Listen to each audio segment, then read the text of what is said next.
It is my great pleasure to introduce Paul Weinberg. He's a documentary photographer, filmmaker, writer, curator, educator, and archivist. Paul is an essential contributor to the exhibition upstairs where we'll be having the reception. His contribution is important in that it brings what would have been a distinctly historical, i.e. ending in the 1950s exhibition into the present. And Paul also has a special relationship with the Marshall family, whose work is featured in the exhibition, having worked with John Marshall starting in 1984. Paul was born in South Africa and has built up a large body of work which portrays diverse peoples, cultures, human environments, all beyond the headline. His work demonstrates a sustained engagement with Indigenous peoples throughout Southern Africa, particularly in rural settings. His images have been published internationally, exhibited internationally, and the book he will be signing, Traces and Tracks, is only one of 4 books he has published on the San of South Africa. Paul has also initiated several major photographic projects, notably Then and Now, a book that is a collection of contrasting images by 8 South African American photographers taken during and after apartheid. And he has written The Other Camera about vernacular South African photography. He is a founding member of Afropix, the photo collective that fought the apartheid machine with their cameras. Paul holds a master's degree from Duke University, where he has taught photography at Duke Center for Documentary Studies. He currently lectures in documentary arts at the University of Cape Town. In 1993, Paul won the Mother Jones International Documentary Award for his portrayal of the fisher folk of Kosi Bay on South Africa's northern Natal coast. I would like you to join me in welcoming Paul Weinberg. Thank you.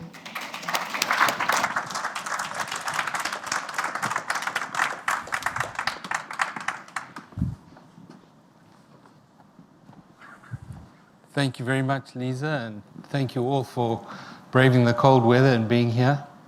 I'd like to meet that guy sometime. There's some things that sounded familiar. Well, thank you very much for joining me on this journey of the San, Africa's first people, and some would argue the world's first people. It's a project that took over 30 years. There have been various iterations of it. And I took photographs, but as I worked more and more in the area, I realized that it needed more than photographs. And so I wrote the text as well. And it was important to go beyond photographs because there are many complexities, nuances, and contradictions. And I wrestled to find a vocabulary that expressed all of that. But to sort of understand where I fit in, here's something of my checkered past: photographer, filmmaker, writer with a little R, educationist, curator, and archivist. But essentially, I would describe myself as a storyteller who uses a camera. And this quote from Scott Russell Sanders really resonates with me. Through stories, we reach across the rifts not only of gender and age, but also of race and creed, geography and class, and even the rifts between species and between enemies. But my tributary seminally in this journey was when I was conscripted as a young South African, as we were in those days. I was exactly 17 years and 2 months, and I was drafted into the South African Army to fight apartheid's wars. I was sent to the infantry, and then I was sent to the border in Namibia. In the same year, the San were also recruited into the South African army to fight the liberation forces of Namibia, namely SWAPO, and they established what is called the Bushman Battalion. It was a traumatic event for me, and I'm sure it was equally traumatic for the San. And when I became a photographer, I started to fight back with my camera, and I took this image, which in a way reflects the militarization of South Africa at the time. Before I set out on the journey in the 1980s, this book appeared in South Africa. It was called The Bushman. It was written in the present tense. Captions would be something like this: Bushmen collect food, felt food in the Kalahari. No name of who these particular Bushmen were, no location, no group attributed to them. It was just a generic, essentialized concept. It was a constructed reality, actually. And that kind of constructed reality continues. I recently picked this up from the internet, and these images abound, generally of people pretending to hunt. This photograph down at the bottom is San people in a pose that is associated with Aboriginal people. I've never seen a San person stand like this in my life. But here's the quote: Bushman and San are hunter-gatherers, Kalahari, South Africa. I will unpack that in this journey. But prior to my trip in 1984, I had the privilege of studying anthropology at the University of KwaZulu-Natal, and I had an inkling, I had some insight into the San and their lifestyle. It was, I would say, the romantic version, but it maybe in a way left me with more questions than answers. So in 1984, I embarked on a journey. I met the celebrated John Marshall, filmmaker, and he was my guide. We arrived in a place called Chumkwe in Bushman land, now called Nai, and we found people lining up at the shops, lining up at the bottle stores, and kind of a community in social disarray. 25 kilometers further, at a place called Gaucha, I encountered people who were living a mixed economy. They were hunting, there was some animal husbandry that introduced cattle, there was gathering, but it was a far more peaceful time. So these two vastly different experiences of the San were the kind of foundation that set me on a course. And what I'd learned at university, in the academy, what I'd seen in reality were desperately out of sync. And it set me on a path and to ask questions and find some answers. In the last 30 years, I've done a number of collaborations, exhibitions, films, books. I worked with John Marshall. I also worked with Megan Beasley to tell the story of the modern day San and get the message out, because we felt it was very necessary that people understood what was going on. In my own right, I also published articles and wrote what I could.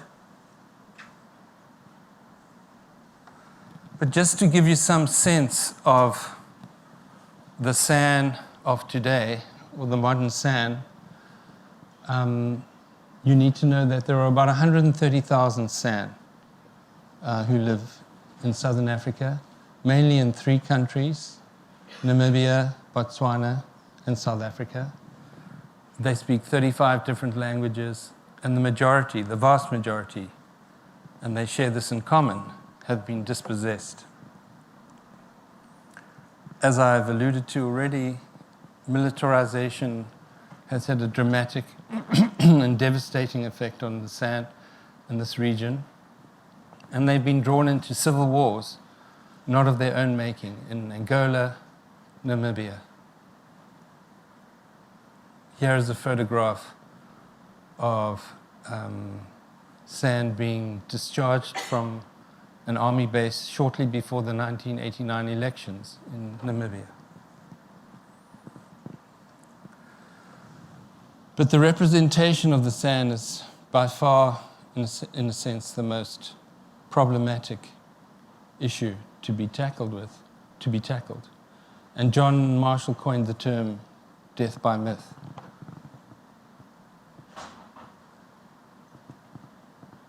Feature films, television commercials, documentaries continue a kind of presentation of the San who live in primitive surroundings, primitive affluence, in Never Never Land, in some kind of Stone Age time warp. Nothing could be further from the truth. I encountered this Thai group who were doing a recce to do an advert on the San, directed by none other than Jamie Ace, the famous director of the Gods Must Be Crazy. In that encounter, when I met him, he said, "Are these Bushmen?" They'd asked them to take off their shirts and they were photographing them. I said, yes, these are the Kumani San. He said, "I don't think they're Bushmen. I think they're Nama," referring to the Khoi people. But in Thailand, no one's going to know the difference. In my journeys, I met Kalkana, the star of the Gods Must Be Crazy. And when I asked him how much he was paid for his work as an actor, he said, for the first film, he was paid 2,000 Rand, $145. And for the second, he was paid 5,000 Rand, $360. That film grossed $100 million in its first year. So let me ask the question rhetorically, how much came back to the San community? Not one single cent. So the San have a perception of that exploitation, and in a book that Megan Beasley and I did called Shaken Roots, Tam Kotoma pointed out there are two kinds of films. One kind shows us as people like other people who have things to do and plans to make. This kind helps us. The other kind shows us as if we were animals and plays right into the hands of people who want to take our land. In 1984, I began my trip, and I was taking mainly black and white photographs. So when I decided to return to the communities I'd photographed and met over the years, I had a kind of existential crisis because we're now shooting in digital and you couldn't get black and white film, you couldn't process it, and certainly in South Africa. So I had a dilemma, and I called up David Goldblatt, one of South Africa's most eminent photographers and a friend, and I said, "David, what do I do? I can't just put that into Photoshop and render it in black and white. It just doesn't feel right." He said, "No, Paul, put them together, black and white and color. Just go ahead." So I followed his advice. When I started out wanting to take photographs of the San in South Africa, the prevalent academic position was the San had been wiped out. They simply didn't exist. However, in 1990, the San were kind of somehow reconstructed. a group of 4,000 Kun and Kwe people were relocated from Namibia, who had fought for the South African army and came to live in a place called Smitsdrift.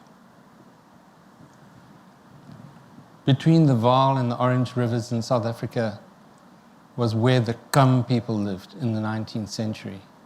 They were decimated, and those who weren't killed were incarcerated in breakwater prison. And I think the only positive thing that came out of that was that Blake and Lloyd created the first orthography of the Kam people and their folklore, and it's the seminal publication today. But the presence of the San in South Africa is everywhere. On your left is a museum in the Drakensberg Mountains, and there are over 50,000 rock paintings that are testament to the San of Southern Africa. On the right are rock engravings that proliferate in the interior, and they're just a testimony to the San being not just South Africa's first people, but Africa's first people. Long before black settlers came and white settlers came to that part of the region. In the 90s, I also encountered the rediscovery of a group of people called the Kumani San. At the time, they were living in a nature reserve called Kakakama, not far from Cape Town. They had been evicted from the Transfrontier Kalahari Game Reserve, and they kind of were there as a sort of showpiece for the Bushman experience. And people came to see the San of today, took photographs. Their leader was a charismatic man called David Kraper, who loved to tell stories. And this is an encounter with people listening to stories. But his family, he told me, also lived in a scattered way outside the park in a place called Welkom. And I went to visit them and found the Kumani San who were still living there. In the 1990s, after the elections in South Africa in 1994, the Kumani San returned to that place called Welkom to embark on a land claim. In 1999, they won a land claim, and Thabo Mbeki, the then president of South Africa, handed over 5 farms and a small part of the Transfrontier Park where they lived before they were evicted. In 2013, I went to visit that area not far from where the celebration took place. The Kumani San had gathered together. There were standpipes. There wasn't waterborne sewerage. And it left me with questions that you might have the land back, but, are you really empowered to be full citizens of the country? I accompanied Dirk Pienaar, who leads this project in the Transfrontier Kalahari Park, eco-tourist project that has much promise and hope. Outside the park, sand sell crafts to tourists on their way in. The militarized San who lived in Smitsdrift, as I said, came in 1990, 4,000 people, soldiers and their families, about 2,000 kilometers from where they actually come from, in Namibia and Angola. They are the Kun and the Kwe people, and they stayed there for 13 years in tents. They were subject to a lot of influences, and this is at a church, a Dutch Reformed church service. And here is a man practicing a Zionist church, at a Zionist church service. Quite a far cry from the traditional hunter-gatherer experience that we associate the San with. And then I encountered this rather bizarre scene where 36 couples were remarried because they already had been married traditionally, but they felt that in their quest for assimilation and to be part of the modern world, and possibly with some pressure from the church, they needed to have a white wedding. And so they went and hired gowns and suits, traipsed them through the dust of Smith's Drift, and got remarried. That same group of people live now in a township just outside Kimberley called Platfontein. And here is this is on a cultural day of the Kun people in Platfontein, where they still try to keep alive their traditions and their cultural past. Post-1994, there emerges what people have understood as the secret San. And to believe that the San just became extinct and were wiped out just didn't sit with me. So I encountered the Duma people on the left, who were part of a group called the Abatwa, who were supposedly wiped out, but they weren't wiped out. They were much smarter than that. They took refuge amongst the Zulu people and adopted the clan name the Duma people. But they still have their San roots. So this was a ritual to invoke their past and, in a sense, rekindle their identity. On the right is a ritual performed by a person who has claims to San descent. The San are very involved in crafts and have been for millennia. Many of these crafts, beautiful crafts I might add, are made for tourists, not for themselves, and translated into a cash economy. There are, however, a number of San artists who've become famous and who have taken up painting. This group of San people in Botswana, who are part of a collective called Kuru, are some of the most famous San artists in the world. Botswana is the richest country per capita in Africa. However, its relationship to its first people is disastrous, and it has essentially dispossessed its first people.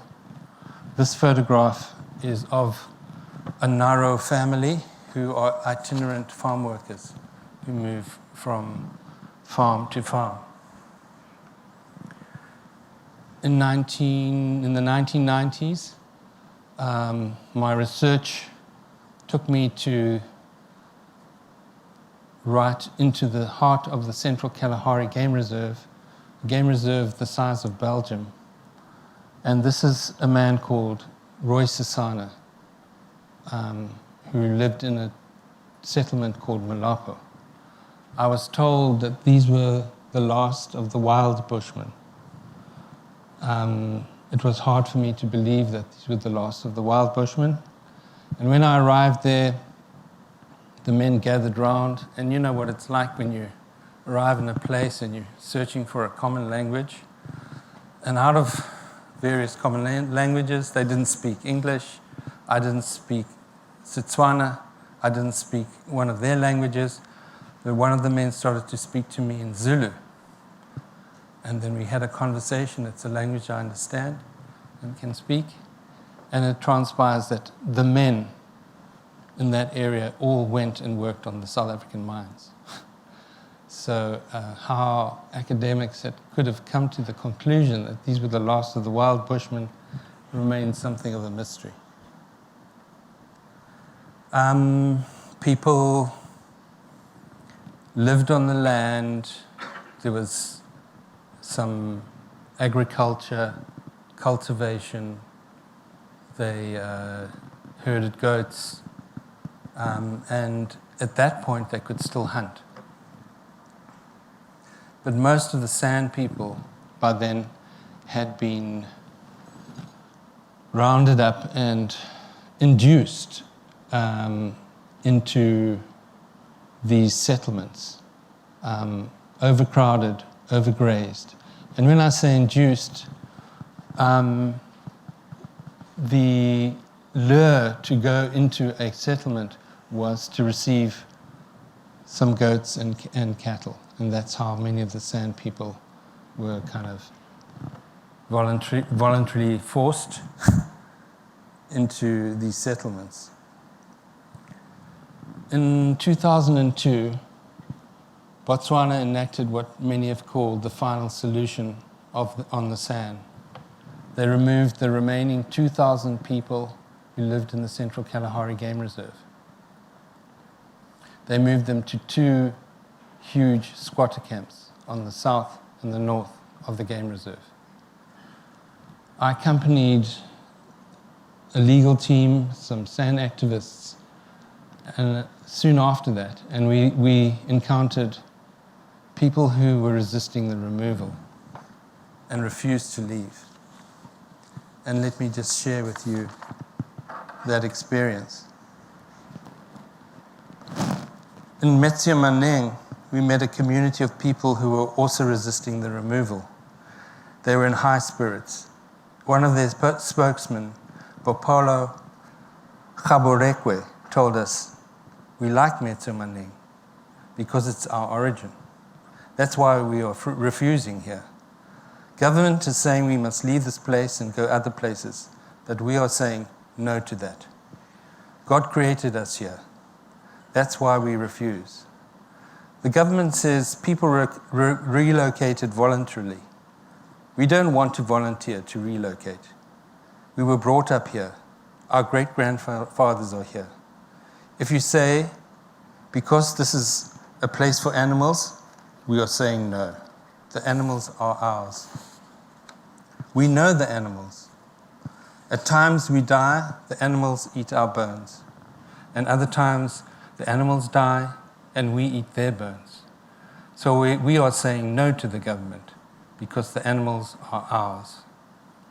Around the fire that night, Roy sang a song. He whistled the melody through his teeth. It had the rhythm of many San songs I've heard before. Matambo translated, "Please let the government take our land away. Please don't let the government take our land away. The Kalahari is our home. Botswana is our home. Give us strength. Give us strength." But they were removed. And Bapolo Gaborekwe, when I inquired after that what happened to him, they told me he was removed. He went to a place called Kaudane, and he died of a broken heart soon after.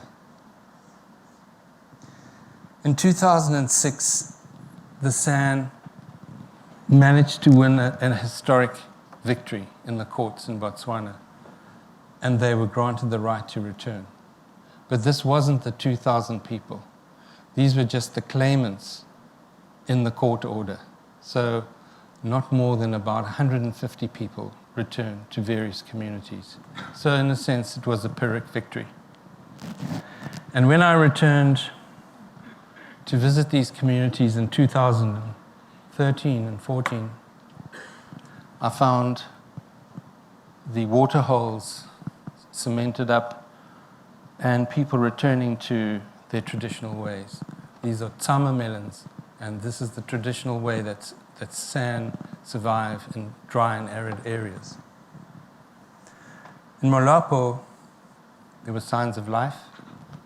People had goats. There was cultivation. They had a borehole, which was donated to them by Survival International, but they were not allowed to hunt. Hunting had been banned in Botswana. On the Okavango River, the Khwe people don't only hunt and gather, as they did in the past, but they also fish. And I met a man called Kashire back then. It was my black and white time in the 1990s, who made a living from fishing. When I met him again in 2014, he had a boat, he had a refrigerator, and he was doing quite well for himself. The effect of militarization of the San in Namibia was profound. Here is a photograph of a young boy at a former army camp called Aasvolnest, which translated means vulture's nest in Namibia. This is an army camp called Amiga Base. It was the biggest base that housed the San, the Bushman battalion. This is the officers' swimming pool. And here many of the San people still live in disused barracks. You might have heard of Etosha Game Reserve. It's one of the most famous game reserves in Africa.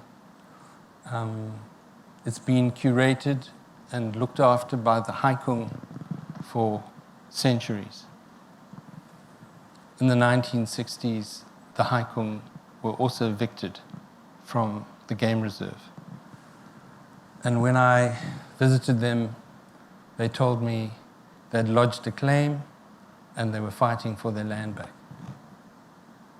Their roots run deep in this landscape. The majority of San in Namibia today are farm workers, marginalized. They live in the peripheries, and they work for white and black farmers. On the left is a Herero woman with her group of San who work for her, and on the right is a farmer, game farmer, who bought a game reserve that was once belonged to the Haikung people, and these are his workers, Haikung workers. Further south in the Gababis area, white farmers work with the Junkwasi, and this young boy, no more than 13 years old, is doing a man's work. He's branding cattle. This is an auction event in Gababis where cattle are sold mainly to the European Union and other countries.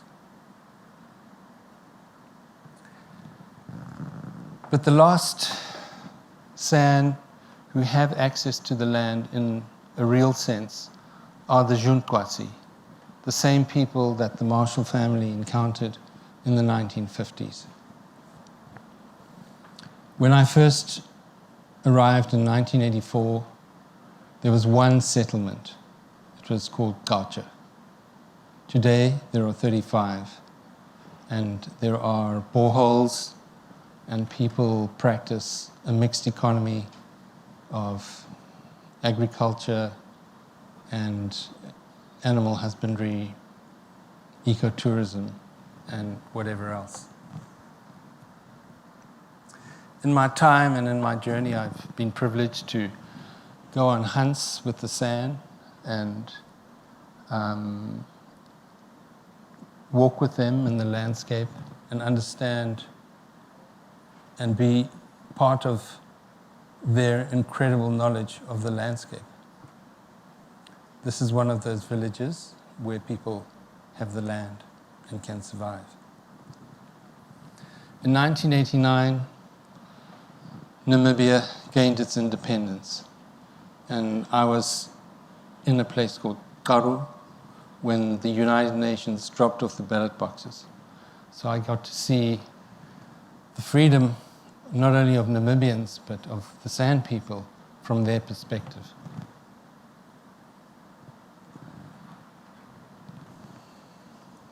In my time that I photographed the San, and all this time, I never found people just wearing skins in the book that I alluded to and showed you earlier. Those were the dressed up San. The San that I encountered were wearing clothes like this and also playing traditional instruments. This is called a domba, it's a thumb piano. And the woman on the left is having a good time. She's singing and dancing to a ghetto blaster that was bought with army wages. This young boy was playing a guitar. The guitar is not an instrument also that's associated with the San. And in those days, I didn't have a car, and I'd pitch up at the NGO, and they knew what I was doing, and I had permission, and they'd drop me off in the village with my tent, some rations, and pick me up a number of weeks later. And I experienced life around me. I didn't have to set up any photographs. They just happened around me. And this is a photograph of two young kids doing a dance, traditional animal dance. And here in Gababas, these young children are doing a melon dance with a plastic soccer ball. I did find people who played instruments, and there were still strong roots to the traditional past. People were gathering, and that still continues today. People have an immense knowledge of the landscape and can survive off the landscape. And if you've studied anything about the San, and particularly Richard Lee's work, you will know that 80% of what they eat is derived from the bush, felt food. And hunting is really a small part of their food intake. These two women had been separated during the apartheid times for over 20 years and reunited.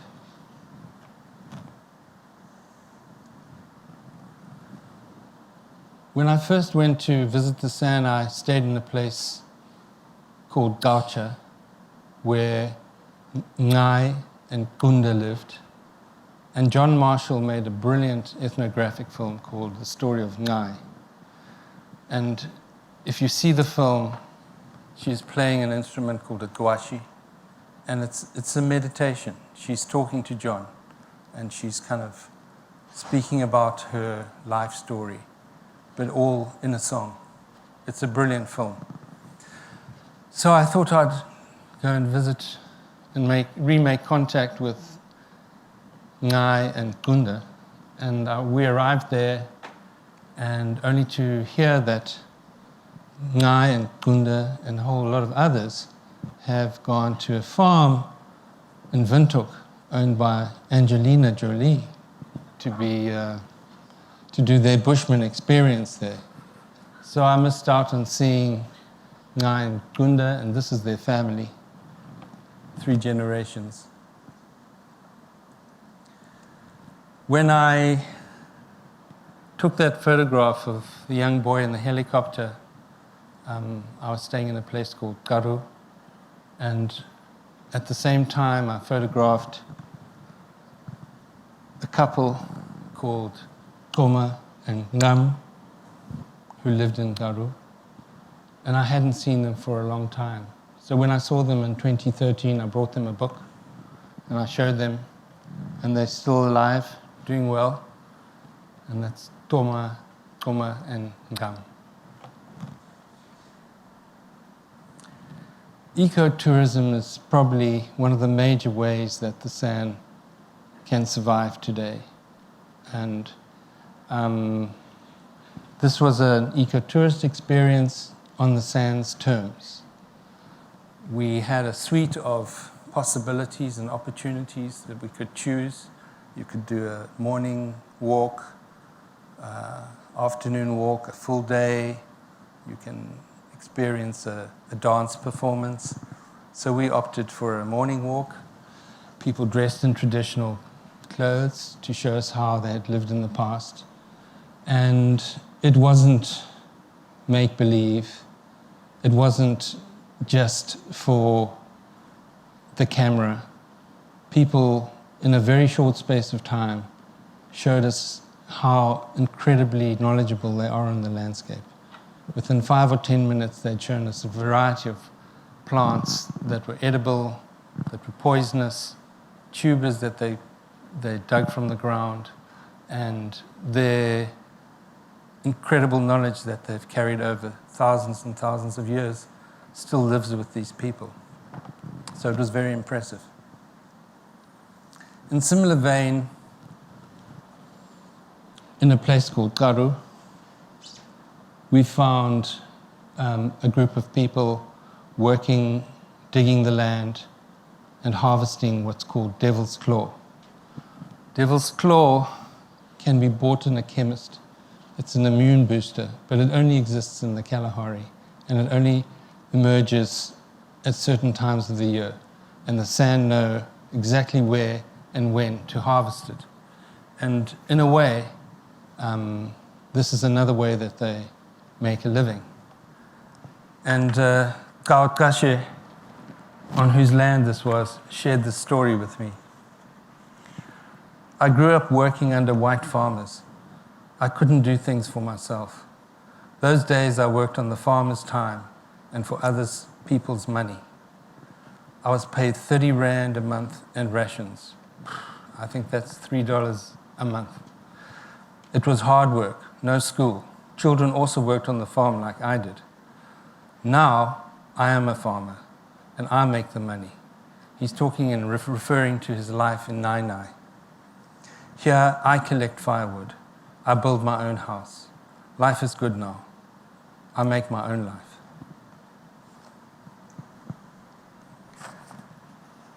So on my journey, I interviewed a number of people, and I chose to film them.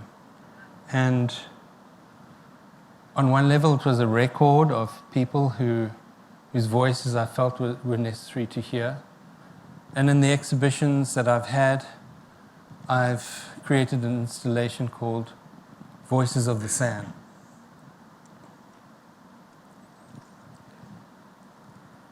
I'd like to share with you a clip from that. But what is important to just underline is that whenever I interviewed people, they would say to me, please take this film and show the world. Tell the world. They need to know what's going on.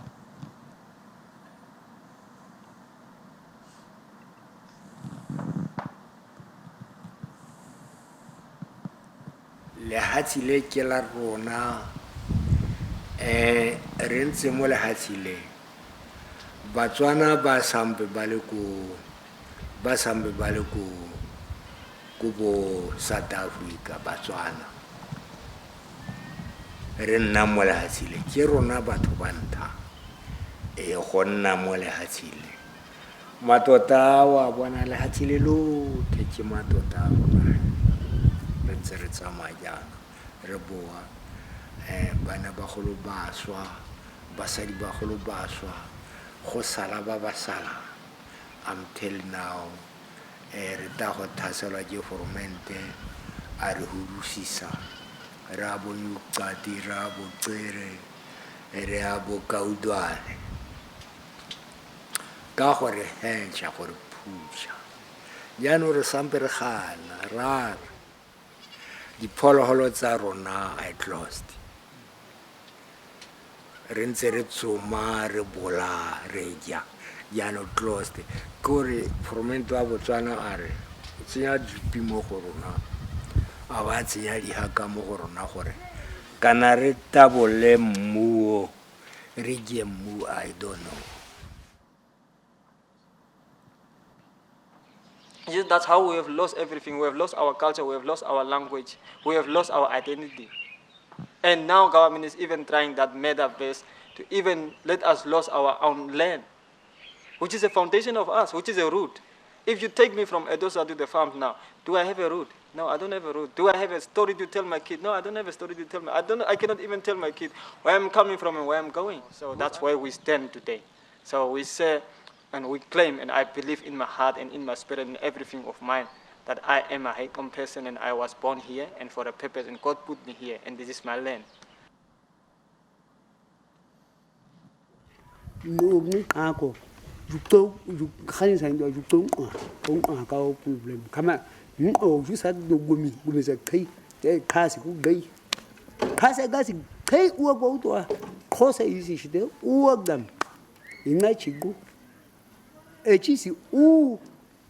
Dam kwarching conception dam kwarka e naisi kakade damasa isa kwarma kai on kai ma communist sa ma kwa vu wi en kuinge akwa même ku ko to o apartheid diga bursi ko to o apartheid migo kam to o tsani jum asiko ka to tsani te tia ku ko em to ka le gumi en ko ni she kai gumi de to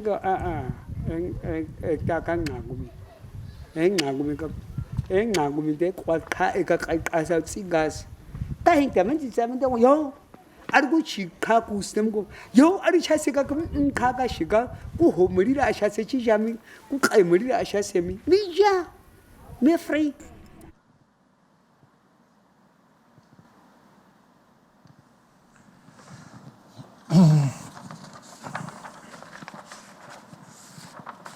So as I journeyed with the San, I reflected on the experience, and in the last chapter of the book, it's called Closing the Circle. And I'd just like to share that with you.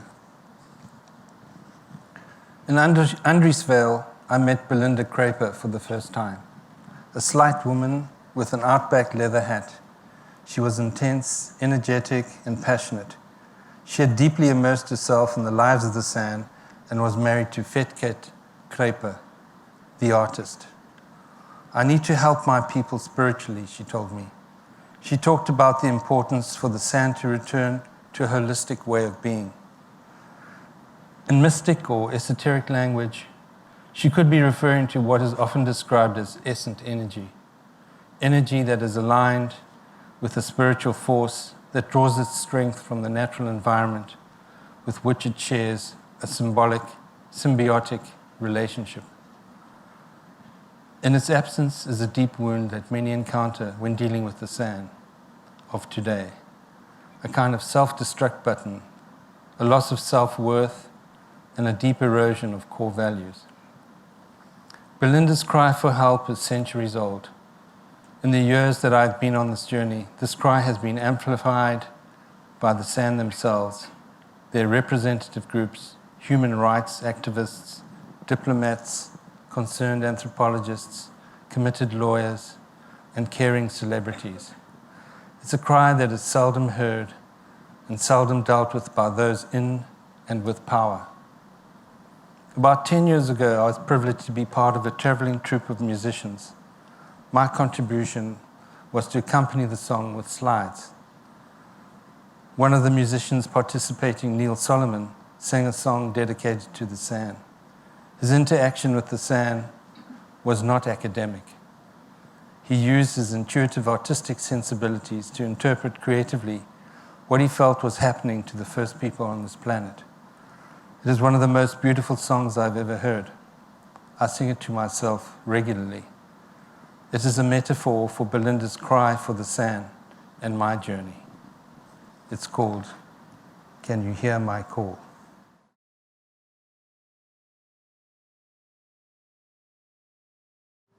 Thank you very much for sharing this journey, and I'm very happy to answer questions.